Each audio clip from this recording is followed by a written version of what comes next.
Thank you very much, Chris Dale, for coming on the podcast.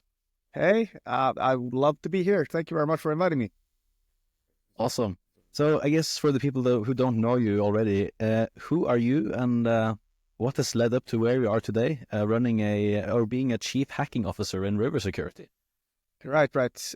So my name is Chris Dale, and I'm from Norway, born and raised. Uh, I have had several roles in cybersecurity, but originally I was a developer. So developing Java enterprise applications, etc.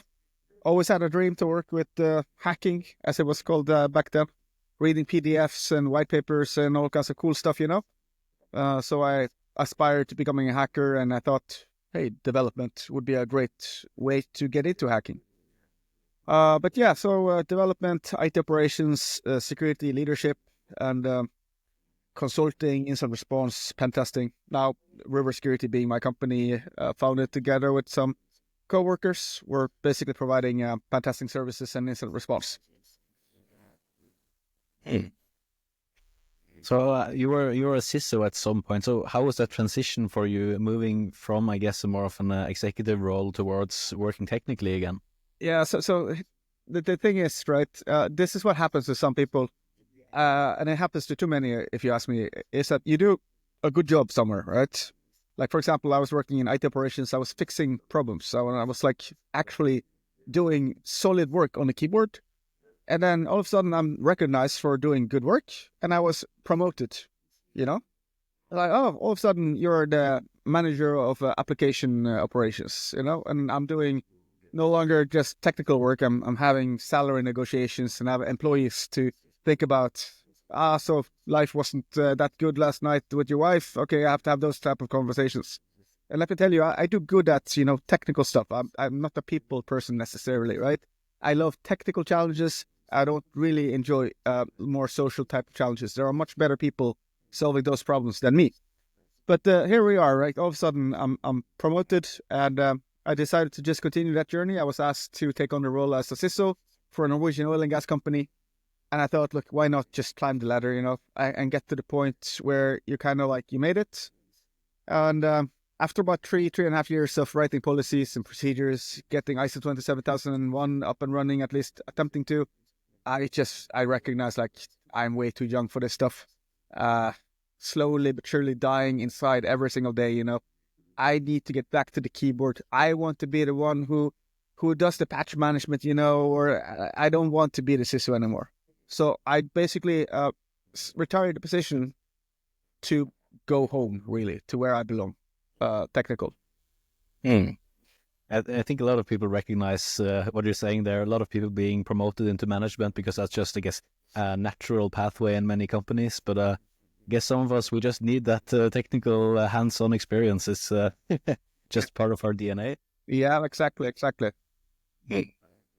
So yeah, so I guess you've both been a provider and also a acquirer of pen test services. You've seen both sides. You gained a lot of insight and of course a lot of experience. So why did you end up starting River Security, and what is it, I guess, at its core that's different about you against other providers of offensive security services? Yeah. So it's a great question, and I've always been happy where I work, but always had this little aspiring to do something more, something for your own. I work my ass off, so it's great to be doing it for people whom you care about and people whom you want to see succeed when you work your ass off, rather than working for necessarily somebody in a suit and tie who only care about the money and the profits and billable hours, etc. So that's one reason to build a new company, to found something that is your own. But then I met up with people whom had similar ambitions, and at the same time recognizing that pen testing has some very, very explicit challenges to it. Like when bug bounty hunters do a better job of actually causing a company to be secure than a pen test does, it's time to innovate and rethink what we're doing and why we're doing it. So I saw an opportunity to build something, and this is easier in a new company because we got something called sweat equity. It's I don't have to go to management in my previous job, I was management, but I don't have to go to the private equity, for example, to buy for fund, to ask for funding or make the business case, etc. I can just do it, and I can put in all the hours. In fact, me and my colleague, we worked 6 months with no salary, right? For the beginning of the company, no money in whatsoever. All the money coming in goes out to people we can maybe hire to help us out. So that's some of the what we aspire to, build something new and maybe solve it in a new company. And we try to do that by procuring commercial off-the-shelf software at first. We wanted to go to our customers and say, look, you understand it, we understand it, pen testing once a year doesn't work. And we found some customers that were willing to play with us. Let's talk about how we can make a delivery that works throughout the year, where we provide high value by being your criminal best friends, so to speak, on the internet. And having a good contact network and having a good sales guy, we were able to make that happen. And we started out with commercial off-the-shelf products. It was decent, when you had 1 customer, 2 customers, 3 customers, it was okay. But then you see all the gaps, all the missing parts of this software that you're using, and you're like, well, we can fix that, or we can have the company and the provider fix it. But in the end, it might just be that it's not the tool you need, and you need to build it your own. So we started just full force building our own, started hiring people to help us build, and then started permanently hiring software developers. And now we made that possible to do a continuous pen test, which is not just, hey, let's scan once a week. It's a lot more complicated than that, which I would love to get into, like how to even start doing these things. Yeah, you say that a pen test once a year, that's totally ineffective. As shots fired right out of the gate. So I guess, what do you mean by that, so to speak? And what's up with the active focus and offensive SOC services, right, and this continuous attack surface management? Why is this a solution going forward? Yeah. So it's not totally worthless, right? So don't get me wrong. Traditional pen testing a web app, etc., has all of its rights to live. And our kind of testing, by the way, first of all, we do that traditional testing all the time. We do inside testing, assume breach type of testing, stolen laptop tests. We're doing hardware hacking here this week. We do those types of things. But if you're looking at trying to proactively stop threat actors coming in, then pen testing will not necessarily answer the question, unless you change, unless you make it into something else. So then, how to make it into something else, and what to make? This is where automation comes into play. For example, vulnerability management.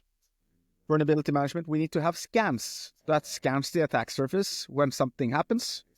Most people think like, oh, let's scan all the available attack surface like once a week or every other week, whatever.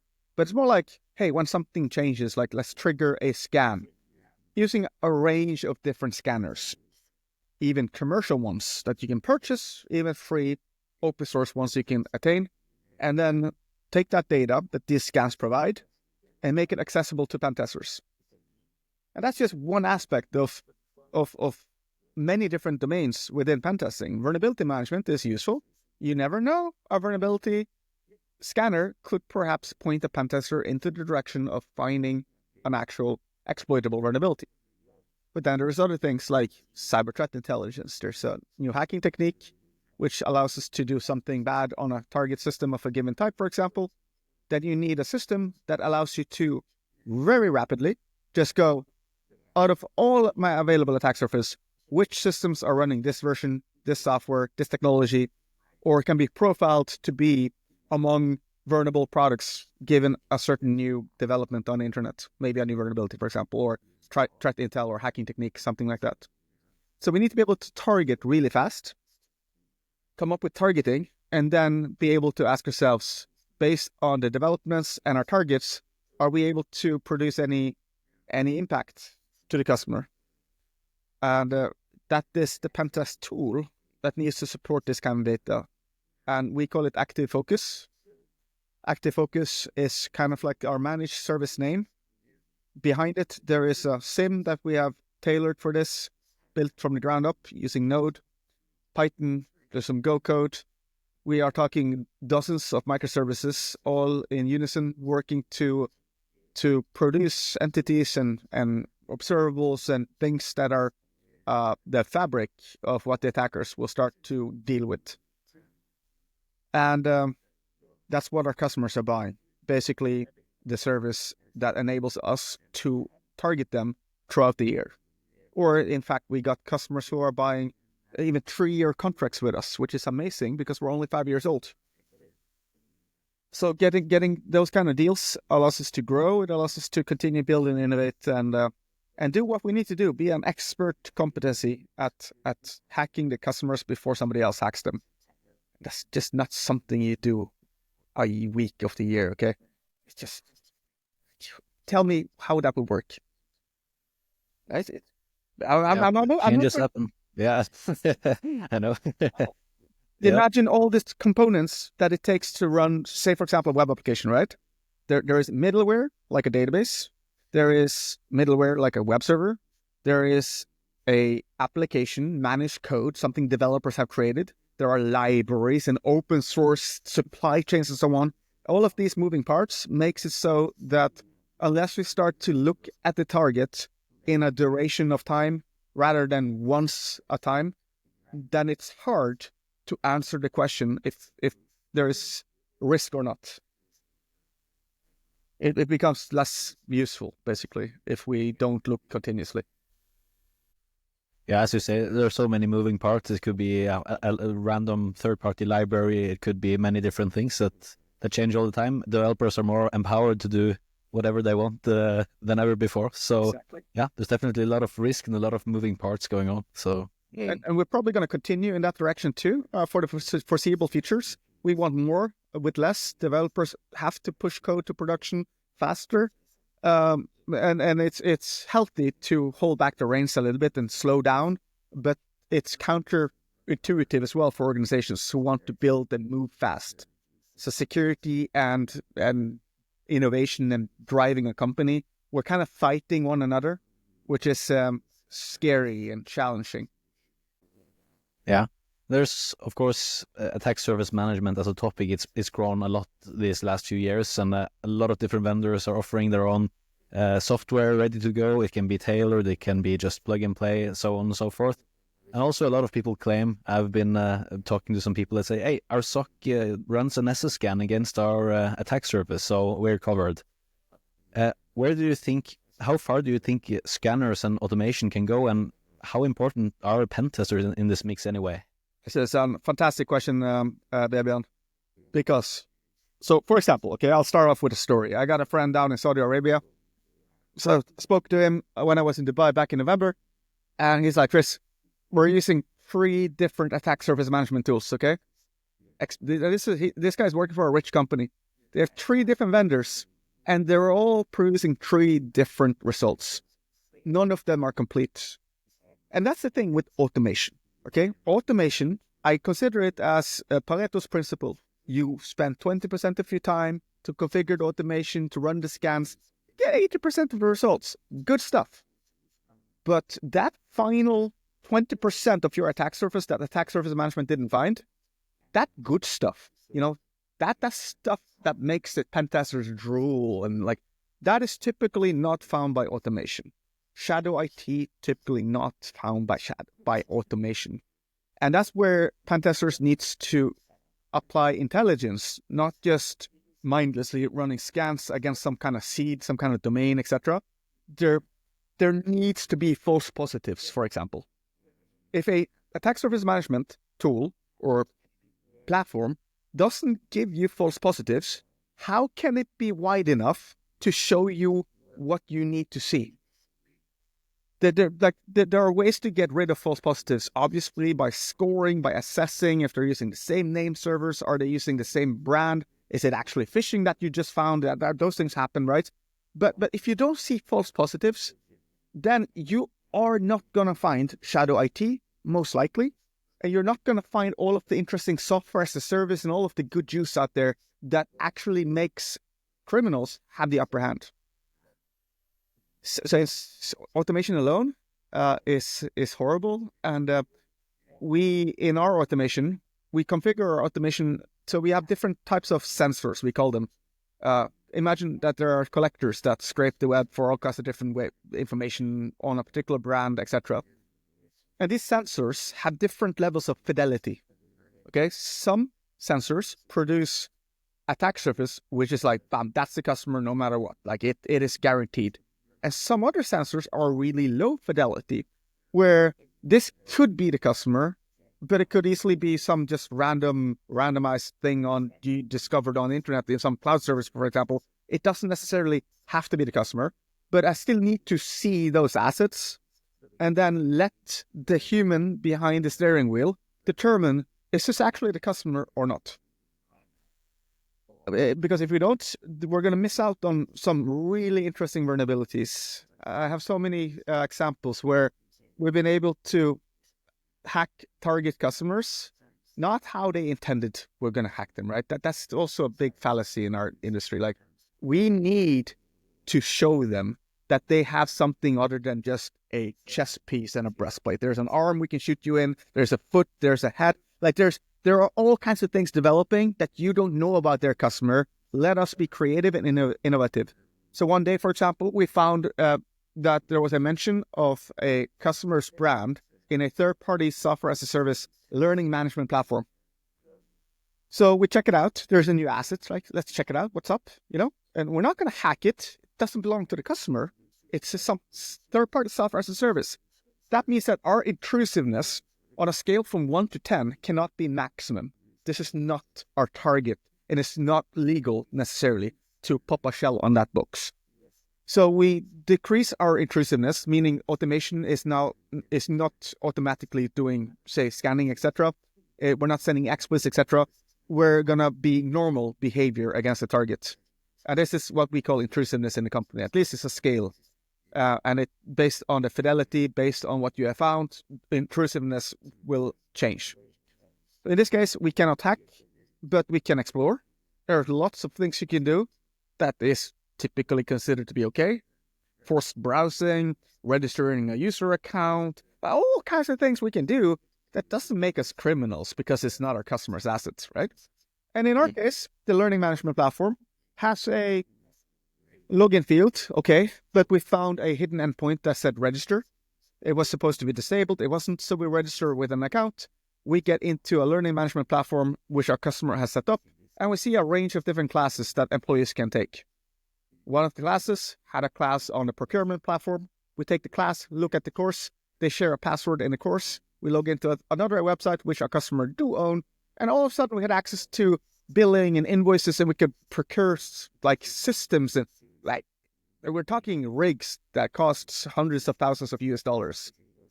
But by simply being humans, and that attack path, automation will not find, right? And there are many, many such attack paths that are not something automation will find. In fact, there's a methodology that we follow where we go from discovery to fuzzing to having hypotheses and test cases developed into what we call business process and logic flows. And there you go. Automation will not find business process and logic flows. Humans need to be in the loop, contrary to what hyped up Silicon Valley and companies from Israel and so on want to say. We can fully automate this. It's pentesting has been solved. Cybersecurity is done. We fixed it. Don't listen to those bastards. It's just a scam. It's marketing-driven companies, and they're just trying to get money from VC, basically. I'm not saying they don't produce value, by the way, but they're overhyped. Yeah, and there's so much nuance, as you say. It's the user interface is not just throwing payloads at the, and also there's a lot of limitations that the tools can't just start testing an asset, as you say, before it's actually confirmed by the customer. It's just the advent of using SaaS for everything and random cloud services. It makes it very, very hard, I think, for automation. And I mean, if such a tool encounters some kind of legal issue, then I don't think the organization would like that very much either. Yeah. So, yeah, yes, definitely will. Yeah. You mentioned also something about penetration testing frameworks there. I know your company has, or you maybe have developed a new take on on these the frameworks. Yep. I've seen a lot of people requesting, hey, what kind of methodology do you follow? What kind of framework do you use? What kind of standardization do you use when you pen test? And for me, that's just been very awkward to answer. People, of course, maybe people who are going to buy pen test services, they expect some kind of standard, some kind of flow you're going to commit to 100%, so they know what they pay for and so on. But it's just such an art, and it's so many nuances in pen testing. So I'm interested to hear about your framework, which seems a bit more abstract, maybe. Yeah, I love that take on it, and especially the fact that you call it an art, because this is what it is. For us, we're creative people who will find vulnerabilities no matter what. We know there's something, right?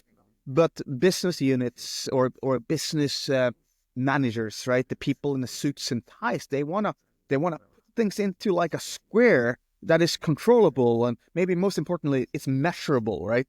So you can see, did you check for OWASP top 10, right?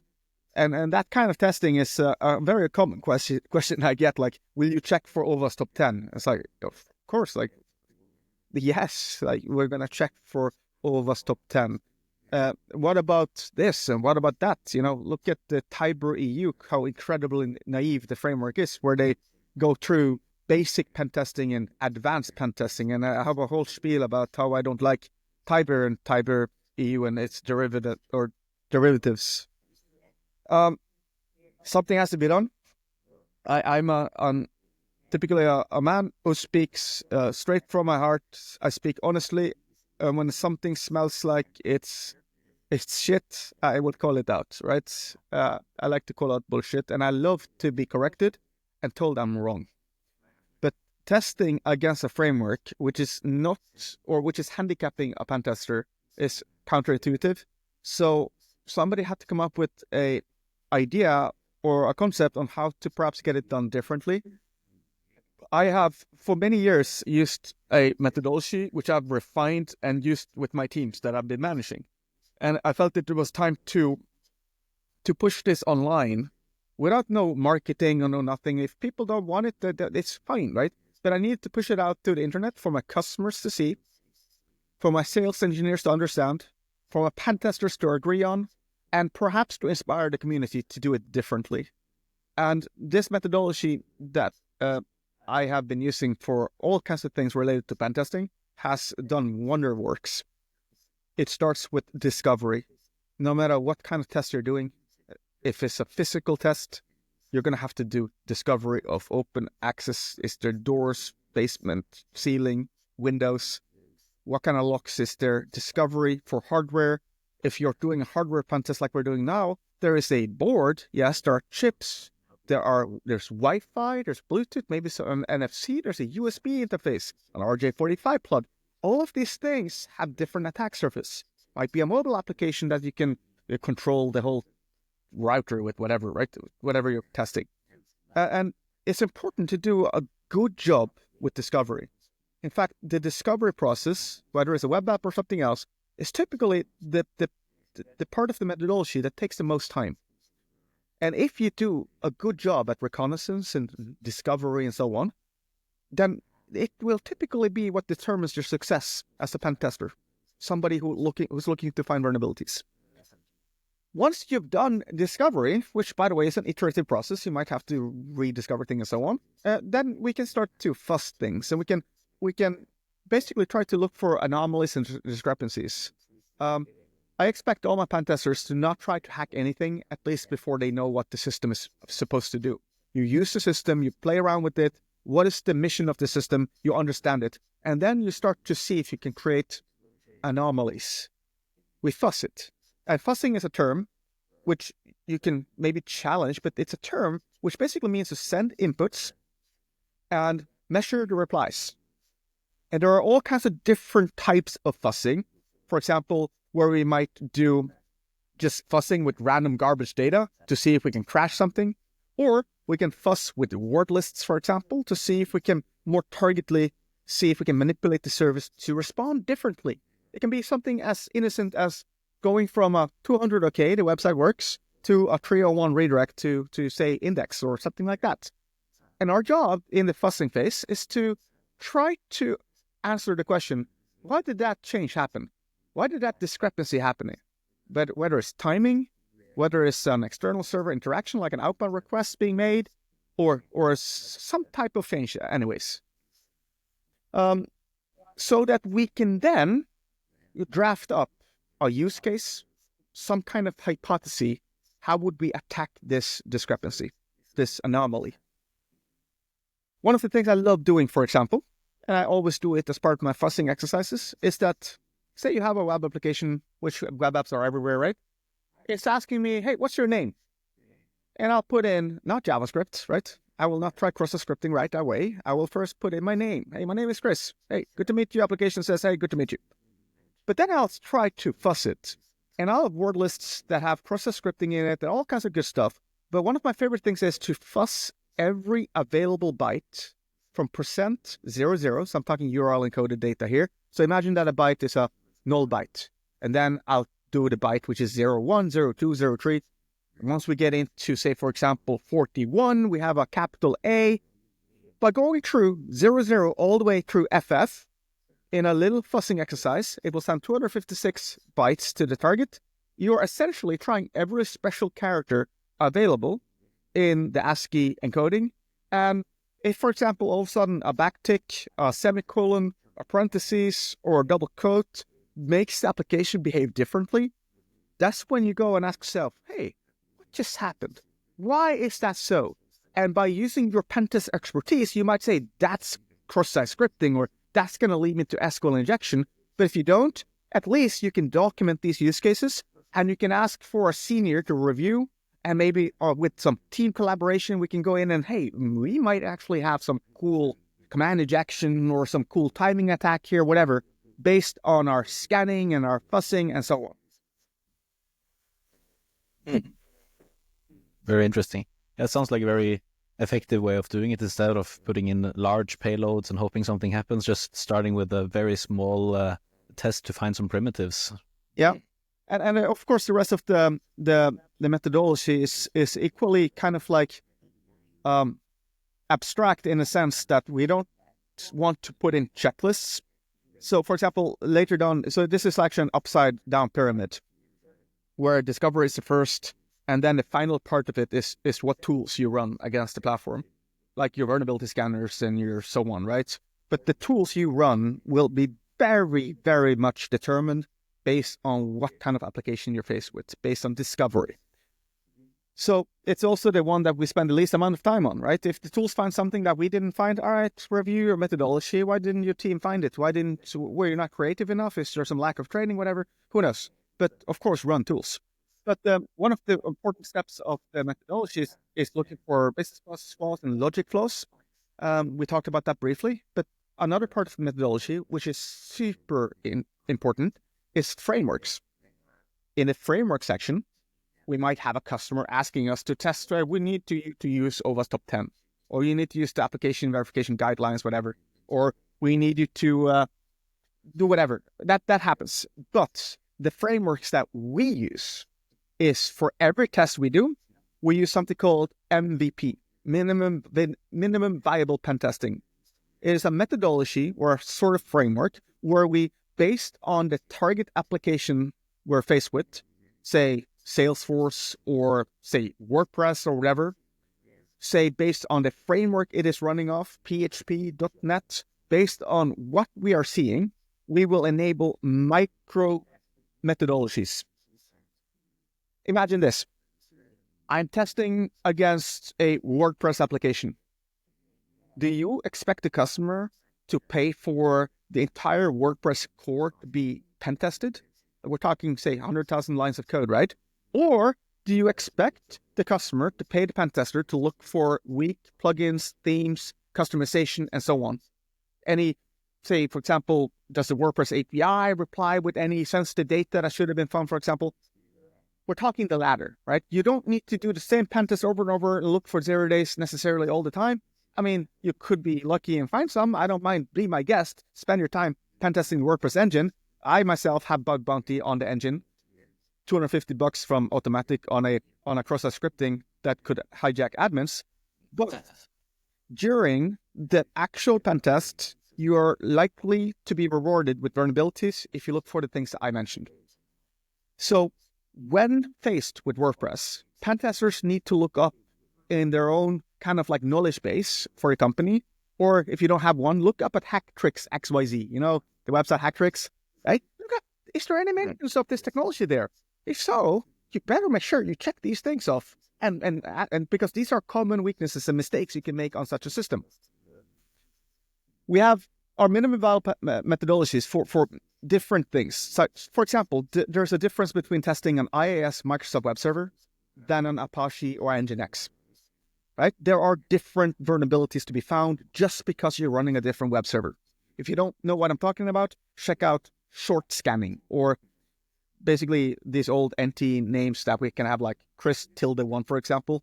That is a vulnerability that allows us to brute force files and folders of an IIS web server. And it's imperative for a pen tester to know about that when faced with technology running on IIS. Now comes the cool part, okay? If we do not have an MVP, if I don't say I'm going to target, Salesforce Aura, like their cloud platform in Salesforce. Never done it before. Or let's do a different example, because this one is a software as a service. Let's talk about, for example, Ghost CMS, because I got a video on YouTube where I'm showing how to set up Ghost CMS and hack it, basically. So you want to target a content management solution. You've never seen it before. You don't have an MVP. What you should, in theory, be doing, and hopefully have time to do, is to set up Ghost CMS, build it, run it in a Docker container, create a custom word list. What kind of scripts and functionality is Ghost CMS exposing? How does the admin login look like? What happens when I'm logged in as the admin? Run the software. You can run today an Oracle Enterprise database if you want to, and nothing but Docker. You can run Ghost CMS, and you can run countless number of applications locally, so that you can build up a little bit of experience. How is this supposed to work? And then you can start to maybe add some misconfiguration, add some weakness. Is there any ways to turn this into a vulnerable system as you're building out a methodology for yourself and the next ones to join the pen test, or do a similar pen test or do a pen test on similar technology later? And this applies to so many things. File upload might have specific methodology. You have encountered a 401 or a 403 type of, hey, I can't get in here. Well, have you tried these things, right? And that means that methodology is highly variable based on what you're seeing, and you need to be dynamic and apply small methodology in bits and pieces where it matters. Not what the pentest execution standard tries to do, for example. Here's a big wall of text, do all of these things. No, those things will only be applicable if it's running a SQL database, for example. You don't test for SQL injection unless you know it's running a SQL database necessarily. Maybe you need to do no SQL injection. It very much depends on the discovery phase. Yeah, definitely. It's a very interesting approach, having like a small encyclopedia of minimal viable pen tests. Often it's just testing varies so much from tester to tester based on their experience and their intuition and stuff like that. But it's in some ways nice to standardize at some level, having at least an MVP, as you say. There's a nice approach. And then what you do next, so you build out your MVPs. And the only thing I'm saying these things is because I want to inspire people to do these things themselves and make pen testing more valuable. It's a win-win situation for everybody. But the next thing you do with your MVPs is that you allow your pen testers to join the MVP, basically saying, hey, I've done this before. I know how to pen test a voice over IP system, SIP, for example. So your documentation knowledge base should ideally allow you to put your face in there saying, hey, if you're doing a VoIP test in the future, you can see that, hey, Chris has done it before. He's been one of the contributors of this MVP. So if you need help, somebody to guide you, somebody to discuss with, Chris, Seaman, Richard, they've all done it before, so you can talk to them. I guess across all of your clients and all of their different, I guess, subsidiaries and stuff like that, you've seen a ton of different kind of technology and a lot of, I guess, similar issues going around, especially when there's a new cyber threat intelligence or a new release from Black Hat or something like that. But I guess it would be interesting to hear, what are the most common critical issues or like severe issues that you see across your portfolio? At the moment, I would say, without a doubt, it's credential stuffing, because we get new credentials pretty much every day across a large number of Apex domains, and not just across the Apex domains. We also get them from stealer logs, malware logs, etc. So we get basically username and passwords in plain text by purchasing cyber threat intel from third parties. It's no joke, at least once a week, cases where all we do to break in is simply log in with some user account. And sometimes that user account happens to be the admin, for example, and it's game over. Like, if it's that stupid, that simple to hack, then at the very least, pen testing needs to check for those things. That's not non-technical type of vulnerability, though. If you look at critical vulnerabilities, I wish I had some stats to give you, but for example, there's criticals all the time. But like just recently, we had a Django web app running in debug mode. In the debug mode, when Django runs, it prints out your request parameters, your environment variables, and so on of the server, and it's supposed to obfuscate any sensitive passwords and details. But the fact that it was running in debug mode typically would be like a low-risk type of thing. Confidentiality is not high, it's low, it's no integrity attack, no availability attack. But in our case, we found that there was a Amazon MQ, what they call SQS, I think, a message service in Amazon was configured, and the password was in plain text to the Amazon account in one of the environment variables. It was not been obfuscated or censored away. We took those credentials and we used a tool called name eludes me, open source, Paku. Load in the credentials, so an access key ID, a secret access key ID, and in Paku, it allows us to enumerate the privileges quite easily, see what kind of stuff we have access to in AWS. Do we have access to anything more than this SQS? Have they enforced the principle of least privileges? Yes or no? But sure enough, they had not, and we had access to hundreds of different infrastructure as a service, hundreds of buckets, and it was just game over. Those type of info leaks and configuration mistakes we see all the time, and being able to take those items and turn it into a more critical finding is for sure something we see quite a bit. Like, requires some knowledge to be able to actually escalate it, but it's definitely a very interesting primitive when it's supposed to obfuscate, but you can couple it with something else, and then you get what you're looking for. Yeah, and Django has some other really cool attack vectors as well. There's an article called Plombing, basically attacking the ORM inside of Django to make it reveal information it has about users and a lot of things. I mean, throwback back to our MVP discussion. If you're targeting Django, there are specific things that you need to do to see if you can basically get the ORM, the object relationship mapping, the database connections basically, to perhaps leak out data to you. So onto a bit of a different topic. You are not only the Chief Hacking Officer of River Security, but you're also a Principal SANS instructor.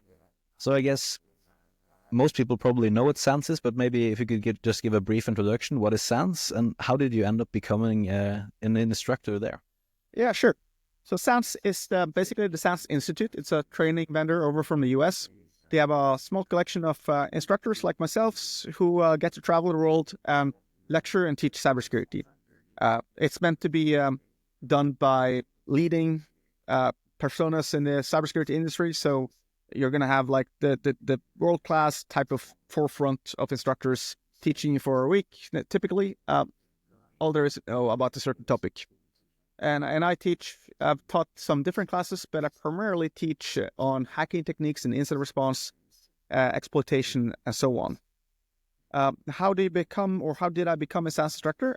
Basically, I've now been teaching for them for more than 10 years, but I had varying type of experience with training myself. You know, I've done some training as a developer. I've taken some security training from different vendors and so on.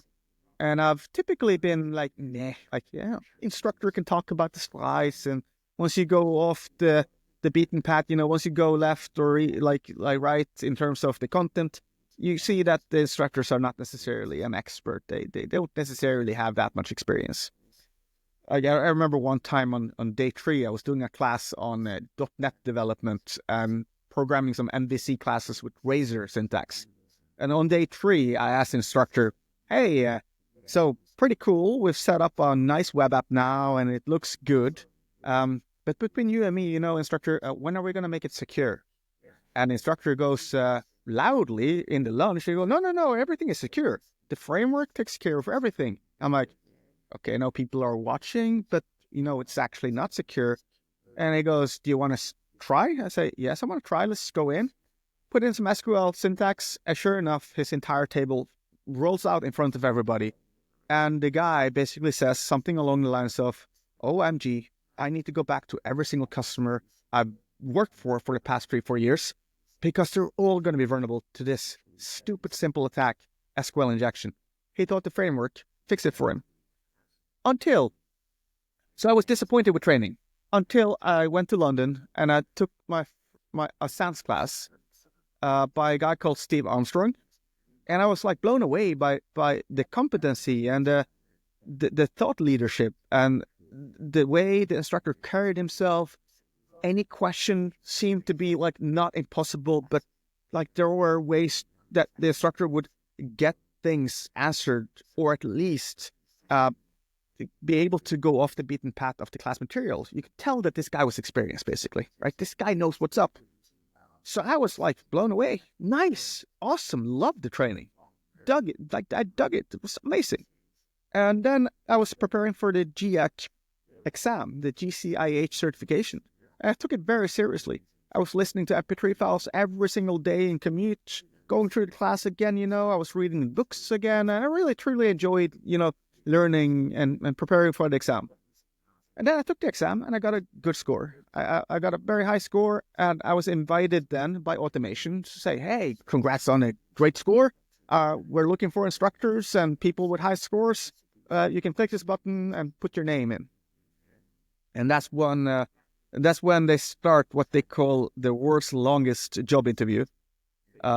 I didn't really want to click the button and put my name in. I was thinking to myself, do I have time to teach? Do I even want to teach? I kind of want to be on a scene and share information because there's so many things I feel people get wrong. But do I want to? And I thought to myself, it doesn't hurt, you know, try. You just click the button, open up the door. You're not selling your soul to the devil. If you don't like it, you can just leave, you know. It's not a big deal. And turns out I liked it. I got a lot of energy from teaching. I felt that I could give back to the community. I also learned a ton by preparing to teach. So I felt like, hey, teaching, that actually fits me quite well. And then after a long time, you go through different phases as an instructor. Eventually, you will become certified instructor, where you can now teach at conferences and so on. And then later on, you can get promoted to seniorship, principal, and fellow, and so on. And that's where I'm a principal instructor. And I get to teach all around the world in all kinds of imaginable scenarios and situations. Really fun. I get to do all kinds of custom, exciting projects, and a lot of fun. Really cool. I guess especially within the blue team sphere, or I guess detection, incident response, and stuff like that, there are not a lot of other very known or well-known vendors, I guess, that are respected in job applications and I guess teach a lot of what you need to know. But SANS is a very well-regarded name there. Within offensive security, there are a lot of different vendors, and it's just spiraling, I guess, out of control, could say that. But there's a lot of good things being produced as well. So I guess one major benefit with SANS is then the in-class physical training, being able to ask a top-level expert all these questions. Are there some other kind of differentiations between maybe other known vendors within this space? So I love the diversity in training, being able to learn from different modalities. Like some people want to do the self-study. Some people want to learn by trying and experimental learning, capture the flags and let's see, can you break into this? And you don't get the answer, you just get some guidance perhaps. And being able to learn from different modalities is really cool. And I love basically the diversity in vendors in our space. However, the quality should be sharp. It's really easy to just copy paste some crap from some PDF or the pentest execution standard, for example. Just copy paste some crap, turn it into a class, and talk about some stuff, and not really try to turn it into something timeless. Or what I see is like I see so many are just trying to solve, not to understand how you're solving it. Just give me the script, let me run it, and boom, CDE, cool, like it. So it is important for there to be put in a lot of thoughts in classes to ensure that people can go back on Monday after training and put theory into practice and make changes. Otherwise, what was the value really? And that's what something, even SANS has its promise. They have the SANS promise that you do training, you will be able to put this into practice when you get back to work. But yeah, I have attended some training. Of course, I'm very biased because being a SANS instructor, I get to do the training from SANS and so on. So obviously, I've taken much of that training, not necessarily too much of other training, but I have done some super high-profile training from other vendors, and I've been disappointed. I've been to some Black Hat training, for example, where I'm like, cool, pew pew, flashy, shiny, cool things, but what did I learn except that, hey, some cool tools to my toolbox, Yeah, don't teach me just to solve, teach me to understand, and we're speaking the same language. Just before this interview, you had an amazing webcast from SANS. I really enjoyed that. Talked about some of the same topics that we have discussed in this podcast as well. Thank you. So, and that was also free, because another topic about SANS is it costs something. You probably need your workplace to pay for these trainings. You might need to actually travel to an location and so on. What are some, I guess, free resources or community resources that you recommend from SANS, and how can people get involved if they want to? Yeah, sure. So yeah, there's first of all, the prices are expensive, right? They have that market leader type of position. You kind of need to sell your liver or your kidney to kind of like attend. But maybe that will change in the future. Who knows? I certainly hope that it will be affordable, and cybersecurity training, high level, not high level, but high quality cybersecurity training will be more accessible to everybody. But then again, I'm not SANS, and I'm a consultant, basically, right? I don't define the prices. There is, however, a large community within SANS where we produce free material, resources, webcasts, blog posts, all kinds of research in different types of, in different manners. So check out those things. They should be easily found on SANS' social media and so on. But also dare to go play around with cybersecurity. I've always said that cybersecurity is a industry where it helps a lot being street smart. Book smart will only get you so far, because the books are hard to patch. They grow stale really, really fast. One of the challenges of universities and like you get a bachelor or a master's degree is keeping the content applicable to the time you're in. It requires a lot of work to keep things fresh and relevant. Like I was talking to a person earlier today who said that he took his bachelor back in, was it 2012 or whatever, and a bachelor on marketing, and there was no content on social media marketing, for example. Like, are you kidding me, bro? Like, I would say social media marketing would be 110% important, but the university just didn't update that fast. But challenge yourself in going out there and become street smart by playing with things. Try things. We are in IT where every idea is typically conceivable. You can go run a database now if you want to. Get some fingertip action, get some experience. You can go out there and challenge yourself in in detection engineering by seeing if you can solve some blue team type of captured flags, for example. Same thing for offensive, where we have all kinds of challenge portals and hubs. One of my favorites is wechal.net. It looks like a website that hasn't been updated since 1990, but give it a shot. You will see that on this website, you register. There's leaderboards and all kinds of cool features that has a little bit of community behind it. But then they act as what we call a challenge aggregator, or like a CTF aggregator, where they will point you to a website like Hack the Box. And the points that you earn on Hack the Box will go back to wechal. And they have all kinds of other websites too, and other systems you can hack. So you can kind of like start to collect points, turning this into a very cool gamified way of getting yourself hooked on cybersecurity. Wow, that's really, really cool, because there are so many different platforms. Being able to aggregate it and just fit the pieces that fit the best together across platforms like that. That sounds like a really cool approach. I haven't heard about it before, actually. So exactly, and then there's the leaderboards. Like you have national leaderboards, for example, so you can see who is earning the most points in, say, Sweden or Norway, and it can become a little bit competitive, even and it's just for fun and games. It's awesome. Really cool. Yeah, as you say, continuous learning is just the name of the game, especially in offensive security. You need to move even faster than the defenders need to move, so to speak. Certifications, it's a great way to do it. But do you have some kind of other approaches to keeping, I guess, your own and also your team's knowledge up to date? Personal projects are a big factor, I guess. But do you have some tips and advice for how people can keep current and continue to build on their existing knowledge? Oh, sure. So first of all, involve yourself with a community, which is a healthy community, where there is no stupid questions.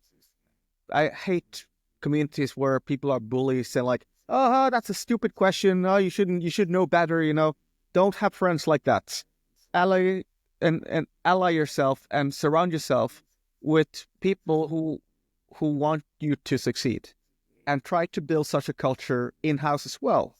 If you're the smartest person in the room, try to think of, is this the right room for me? Maybe I need to be in a different room. I see this happen to quite a lot of, and this is one of the reasons companies like my own thrive, by the way, because people grow bored at the other companies. Everybody wants to invest in cybersecurity, but building competency, building community and culture where the team trains themselves, Every day there are new links and stuff my peers are sharing that helps me keep current. When I talk to my colleagues, they will, hey, did you hear about the latest, coolest, deep AI type of thing happening?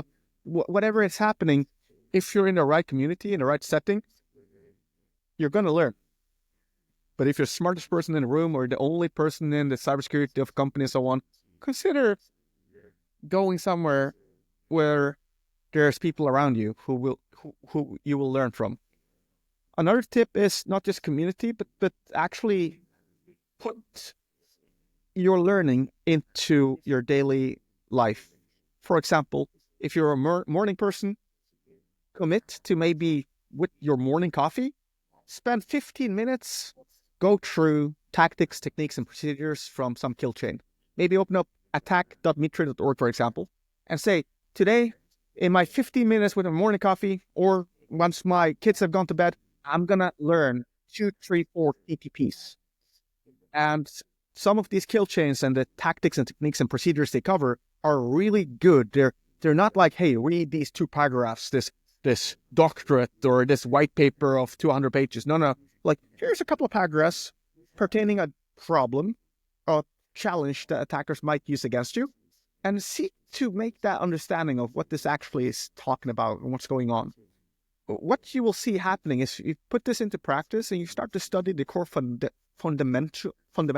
TTPs out there, the hacking techniques really. Once you start to understand the fundamental, it becomes increasingly easier to understand new things when they develop. Like study TCP IP, for example. It hasn't changed in 30 years, right? There is no excuse of not knowing how networking works. You need to know DNS, you need to know ARP, you need to know these protocols like TCP and IP, which are timeless because they are used all the time. At least it becomes less relevant in the future, but study protocols, so study the foundational timeless factors involved, and it will become easier to understand the vulnerabilities that happen on top of them. Example, React, for example, okay? Lots of cool programs built in React. All right, maybe you should deploy React and see how it works. See how do you map out the attack surface in a React application, and see how you can, basically learn by doing. Yeah. Just from my own experience, for example, I read a full book on networking and then some Linux command line, and then I jumped straight into Hack the Box. And my brain was destroyed. It was totally fried for a long time, and it took time to recover, almost like when you start going to the gym. It was brutal. But that's the thing I keep telling people who want to know how I got into cyber, how my journey has been. Just don't get stuck in tutorial hell for too long.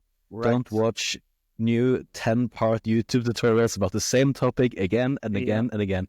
Just try to expose yourself to things that are way over your head, and then maybe aim for the OSCP or something like that, because that's also being treated as some kind of end game, but it's really entry level. You don't need maybe 5 fundamental certifications within pentesting before you go for the OSCP. I agree. That's a great advice, for sure. And you guys in River Security, you work remotely, right? And that was, of course, a big trend during COVID, but now there's more and more return to work happening around. How do you manage being a remote team? How do you share communications, and how is it working out for you? This is really important, and you're going to see, hopefully, lots of great books being written on this topic, and great webcasts, and more and more talk about how you can make work and life work together. What do you call work-life balance?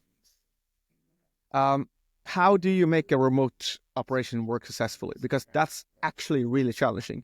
Not meeting people over the coffee machine, not talking crap for an hour with some coworker about nothing non-relevant to work, for example.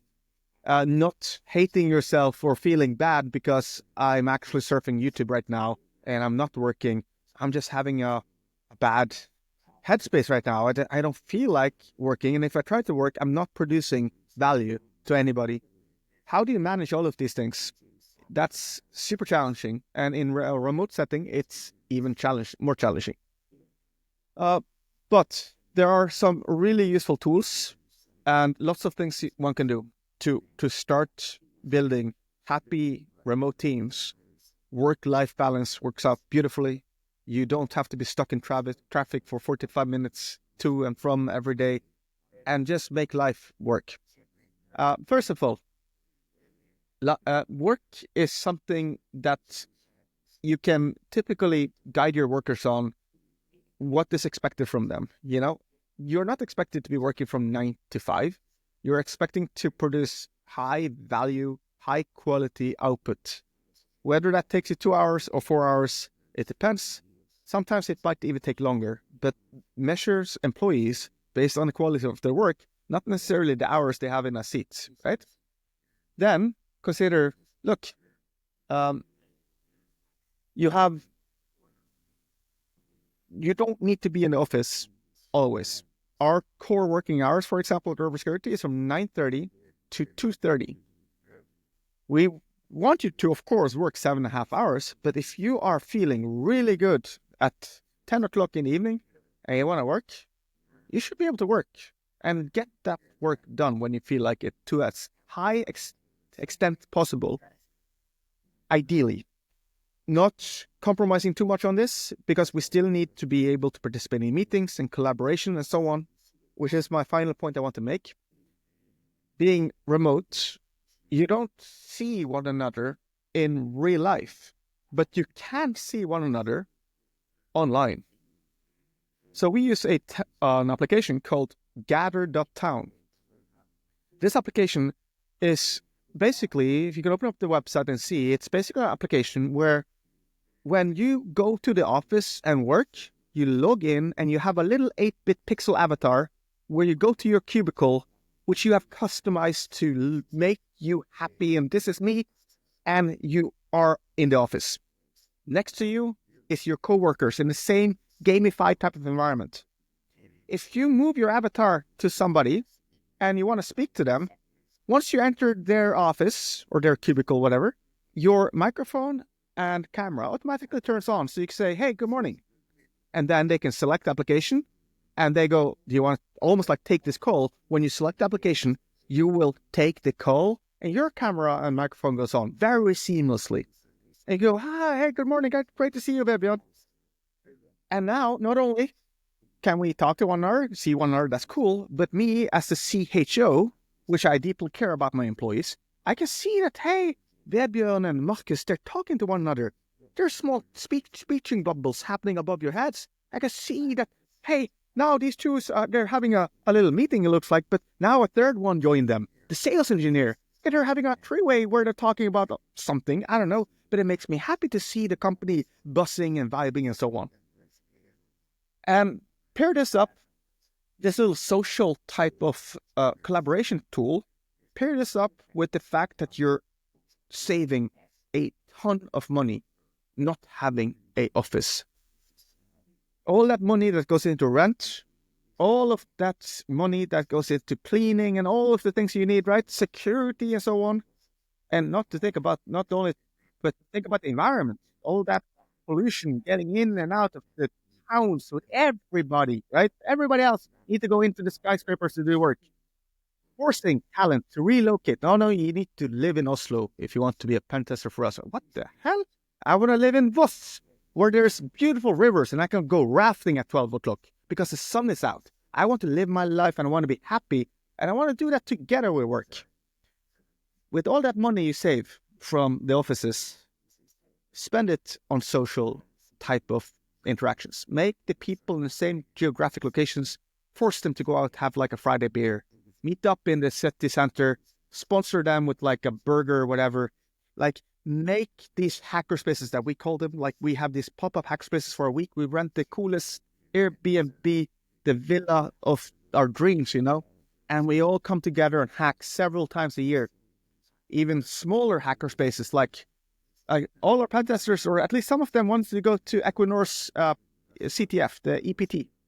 Like, all right, cool. Let's rent an Airbnb for the people who want to. How many want to go? 5? All right, cool. Let's make a team. Let's send everybody in. No expectations of anybody winning. Just go in, have fun, and be with one another and collaborate on something cool. And yeah, putting in the efforts to create a culture, I think you will see that that's how you keep people. I hope at least that's how you keep people. And if you at the same time have great people who wants to stay with you, they're going to do amazing things that your customers are going to love. So you're going to have lots of money that you can put into salaries and all of the good stuff, you know, making everybody happy. It's a dream. Very interesting. So yeah, sounds like kind of the best of both worlds there. You get the in real social stuff, but it's like high quality. It's not only mingling around the coffee machine.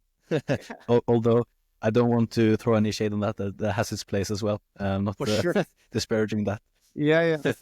And everybody's different. Remote work is not for everybody, but for the people who want to work forever, they must understand that, all right, this is actually how we run. And we even do this in our job interviews. We tell the candidates, like, you have to know what it means, okay? We have all kinds of social type of activities, but working from home every day can take the air out of you if you don't know how to deal and manage it. Well, this has been an awesome conversation. I guess there's one last thing that I want to hear your thoughts on. How do you see this space of offensive security developing in the next 3 to 5 years? You have already innovated a lot. You've found a lot of places to improve the existing pentest methodologies that are 10 years old plus. But how do you see things going now? AI is coming. I've seen some news about a very interesting AI-driven bug bounty agent that's solving a lot of bugs and climbing the ranks on bug bounty platforms. So how do you see things going in the next few years? So I'm typically very optimistic about most things, but AI is going to do great things, yes, but AI is also going to produce a crap ton of bad code from every person wanting to do anything that has to do with business. Let's create a website, whatever. Like anybody can do this today, and AI by any means does not produce secure code. I'm pretty certain we're going to have jobs for the foreseeable future, and I don't see AI being the best at exploitation. What I see AI excel at, LLMs and so on, the larger models, for example, is teaching me as a human how to approach this system in terms of finding weaknesses and vulnerabilities. I don't think it's going to replace me as an engineer in finding vulnerabilities, at least not anytime soon. And I also see a convergence between red and blue, where we seem to be obsessed with red versus blue, which is annoying. Like we need to do more and more purple teaming, and we need to be much more hands-on in our networks, solving core foundational problems like network segmentation, principle of least privileges, and so on. Our industry is super into hyped terms, like we can have a bingo sheet to any conference and go like, what kind of hype terms are being called out all the time. But the things that is going to matter for the future is not going to be some single silver bullet from Palo Alto. It's going to be engineers who go out there and actually engineer, I think, for the next 3 to 5 years in support with AI. Well, this has been an awesome conversation. Thank you so much for coming on the podcast, Chris. I know that you have an amazing YouTube channel. I've started to watch your videos more and more. They're just some people that need to make 10 minutes videos, but I feel you just add so much value into your videos. So I really want to recommend your YouTube channel. But Thank you. where other places can people find you and find more information about river security and the stuff that you guys are doing? Yeah. Thanks for asking. I don't particularly enjoy social media, but it's like a necessary evil, unfortunately. And it's a way to communicate the gospel, so to speak, like to share your ideas and concepts. You will find me on Blue Sky, but I typically post on LinkedIn. And if you want to connect with me on LinkedIn, I typically just click accept on everybody because it's just how it is. But yeah, LinkedIn is where you will find me, and also the company River Security. Follow us on LinkedIn and you get the latest news typically. And the other platforms, I'm not a big fan. Blue Sky seems to be cool, but again, it's just filled with politics and stuff. I don't like it. And LinkedIn also, we'll see how it fares, but at the moment it seems to be pretty good for professional settings. And that's where you will find most of my stuff. Awesome. Thank you so much again, and have a nice day. Thank you, you too.